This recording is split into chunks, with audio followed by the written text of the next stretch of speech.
Hello everyone. Okay, so let's begin today's topic, that is the half part of the freedoms are birthright. Yes. So we have covered the half of it, and today we are going to cover the other another half of it, that is about the radicals and also Muslim League and the separation of radicals and moderates and all of that.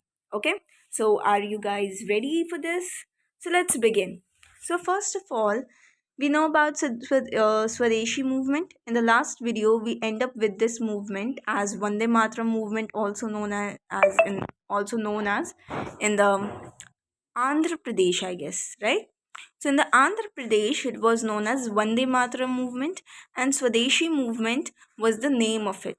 Okay, so Swadeshi movement sought to oppose British rule and encourage the ideas of self-help, means to be independent, not to depend on others for your own thing, for your own rights, for your own freedom, right? So as we know that moderates were used to do the prayer of or you can say the politics of petitions or politics of prayers. So for this, radicals were made. To oppose this, radicals uh, to put their voice in the front of India. And these radicals were basically made up of whom? Bal Pal Lal. So you would be very new to this term Bal Pal Lal. So basically, this is Bal is for Bal Gangadhar Tilak, and Pal is for Bipin Chandra Pal, and Lal is for Lala Lajpat Rai. Okay, Bal Pal Lal. So these were the three who began the radicals. Alright. And now what happened, that the radicals were thinking that in the Swadeshi movement we will oppose everything, we will boycott against Britishers, their industries, their institutions, their all of things we will oppose and boycott everything. And some also gave the idea of revolutionary violence. Now what is this revolutionary violence? Revolutionary violence basically mainly means that to have a fight with Britishers. Okay, to have a fight with Britishers, to raise a war with Britishers against Britishers. Okay, so they and some of because some individuals thought that if they do this revolutionary violence, that can overthrow British rule. Now after that, opening decades of the 20th century, means around 1910, were marked by other developments as well. Now, what were these developments? So, basically, in 1906, All India Muslim League started in Dhaka. Now, let me introduce this term Dhaka.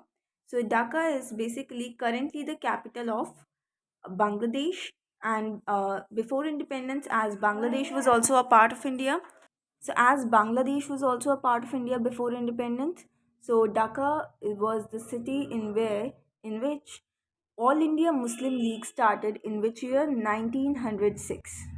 Okay, and in the when it started, it opposes it supports Britishers for the partition of Bengal. Okay, they supported them. All India Muslim League supported Britishers with this thing of partition of Bengal, and they got against to the INC. All right, and as this happened, now what was the purpose of All India Muslim League? The purpose of All India Muslim League was this, that they desired some reserved seats for Muslim electorates, and they wanted in the reserved seats in the council of Britishers. Now what is these councils are an appointed or elected body of people with an administrative, advisory or representative function. As here in the definition is, basically you can consider as the Vidhan Sabha of a particular state or parliament, or the Britishers have given their own name, but it was similar to that. So they wanted some reserved seats in the legislative councils.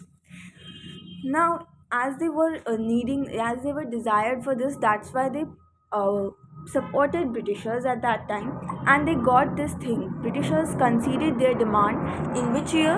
In 1909. In 1909, they conceded their demands, they accepted the demands of All India Muslim League and gave them a few reserved seats in the councils. Now, meanwhile, the Congress split. Now, what happened?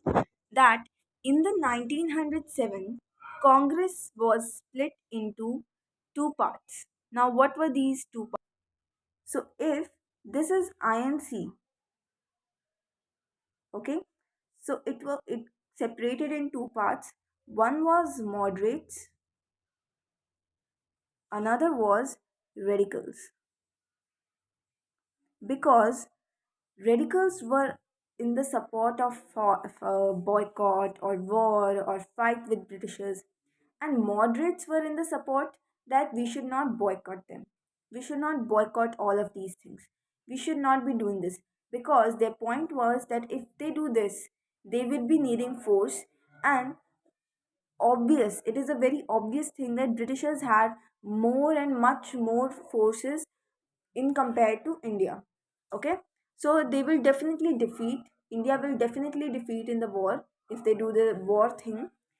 So that is why. But radicals thought that it's our country, we will do it, and they were in the patriotism feeling, so they wanted to do it.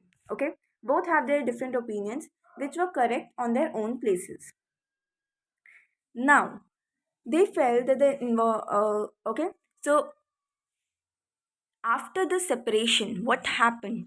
That Congress was still there, but it was mainly dominated by moderates, means radicals were not that much active in the Congress. And Tilak's, Bal Gangadhar Tilak's followers were participating in a lot of things. They were active in the country against Britishers, and they were doing a lot of things. But still, they were functioning from outside. They were not meeting to moderates, or they were not having meetings with moderates or other members of the party, INC. They were just functioning from the outside, and they were doing whatever in the country on the behalf of that they are Congress party leaders. They are Congress. They belongs to Congress. Okay. Now after that, the two groups reunited in December 1915. Means in the 1915, radicals and moderates get together because they thought that it is a very genuine thought that strength lies in unity, right? So if they will be non-united, they will separate themselves as India, because all moderates and radicals all wanted India to be free, right? Nothing was their main desire was this. And why are they fighting for this? And they're to grasp this desire, they are fighting themselves, not fighting against Britishers. So for that, they thought that they need to fight. They don't need to fight with themselves. They need to fight against Britishers and put their voice, and raise their voice against them, not against each other. Because if we see that Britishers always applied the policy of divide and rule, and if they are doing this, that can harm India in all terms. When India got united, only then India got freedom. Okay. Now, in the just next year, 1916, a pact was signed between All India Muslim League and Congress and INC and All India Muslim League, IML.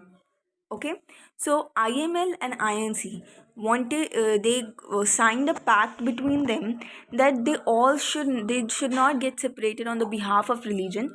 They as All India Muslim League also wanted freedom, so they should be together, not to be separated. So they wanted All India Muslim League to be with INC, and this is a very important historic Lucknow pact because it was signed in Lucknow of Uttar Pradesh capital. So that's why it is the Lucknow Pact, which was signed in which year? In the year of 1916. As it has not mentioned 1916, but it has just said that next year of 1915 will be of definitely 1916. So after then, All India Muslim League, radicals, moderates together made INC, and became a representative from the side of India, and all of them were against of Britishers. So this was it. I hope you got it. If you have any kind of question or doubt related to this, please mention in the comment section. I'll answer to that. And thank you. If you have any problem with this or any suggestion, please mention in the comment section. So thank you. Have a good day. Bye.